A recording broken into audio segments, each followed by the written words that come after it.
It is Gamecock Chalk Talk, and it's time to get to some news and notes. My man Brian Hand of Spurs and Feathers, brought to you by Letty Law Firm. Thank you, Letty Law Firm. Love that you partnered up with us. And this guy right here, man, I must congratulate you. You called a Gamecock win. I didn't believe it, but you called it. You said you felt something special about the old ball coach. Yeah, you could just tell he was zoned in. I mean, he wanted to win this game, and I think after that Texas A&M game, he wanted to show the world that the Gamecocks were what everybody expected. And you called it. I mean, you get to spend time over there. You kind of, that's the insider. We got you. I need to listen to you from now on.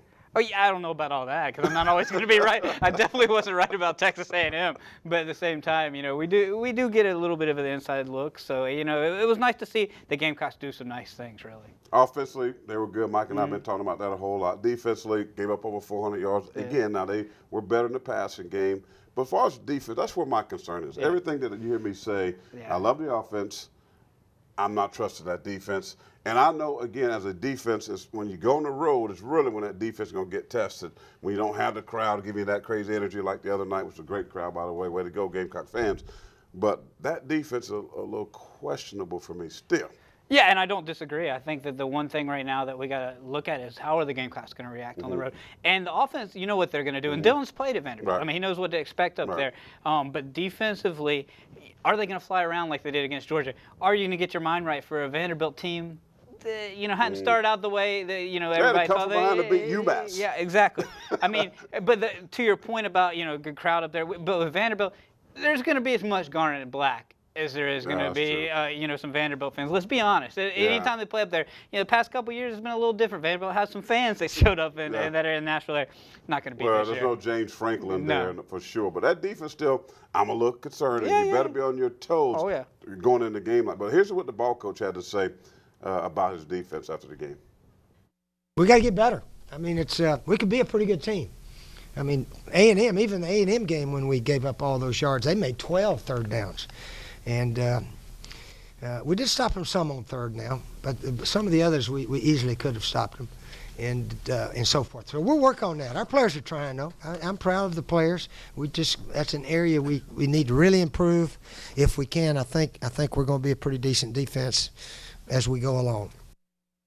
There you go. Out of third down, he continues to talk about the third down, getting out the field, give that offense more opportunities to score some points, and I agree with him. Mike Davis, again, ran the ball hard. He gives his team a great boost, but he nicked up his ankle now this time. He looks to be okay.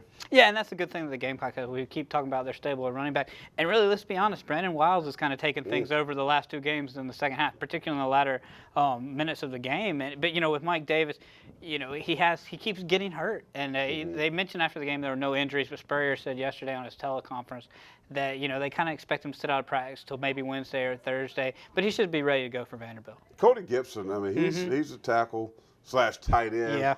Is he a fixture at that tight end just as a blocker, or will he go back to being a tackle if they need him? I think it's both. I mean, I think he can be used whatever. But you can see when Cody Gibson's in the game, they run the ball a lot better, and you know, and you could really see it this week, and particularly with Brandon Wiles, which we talked about before. With two tackles, basically, right? Yeah, basically, and that's you know, so I think you'll see a lot more of that because we were talking about Spurrier being zoned in, and I think that part of that zoned in is he's willing to do whatever it takes to win, and if it means having to go with that run set to win, he's willing to do that. I want to ask you a question. I mean, it's kind of off the beaten path here, just a tad, but who's the backup? Who's the number 2 quarterback? Because I keep getting concerned that, I mean, Dylan took a shot. The guy hit him actually down by his knees in the ball game, and I was thinking, man, I hope he don't go out because who's the number 2 quarterback? You know, he still hasn't said. I mean, you know, he came out of campus said it'd be Perry Orth, but I still believe if he got pushed into that situation, it'd be Connor Mitch. And you know, I think there are some Gamecock fans that are hoping that the game this weekend against Vanderbilt turns into a situation where that second quarterback, whoever that second quarterback is, will get a little bit of time. You know, just because they expect the Gamecocks to roll over them. But as Spurrier said, they haven't played extremely well at Vanderbilt, so he expects it to be a little tight. Well, it's one of those games you got to definitely pay attention to because they can sneak up and beat you. Of course, Mason is a guy came over from Stanford. They won a lot of football games there, and of course, Derek Mason, he's going to push them. All right, Brian, appreciate you, man. Spurs and Feathers, brought to you in part by our good friends at Letty Law Firm. We'll take a time out. We'll come back. We'll kind of talk about Vandy. Is there a chance that they can slip up and beat the Gamecocks? I don't think so, but we'll talk about it after this break.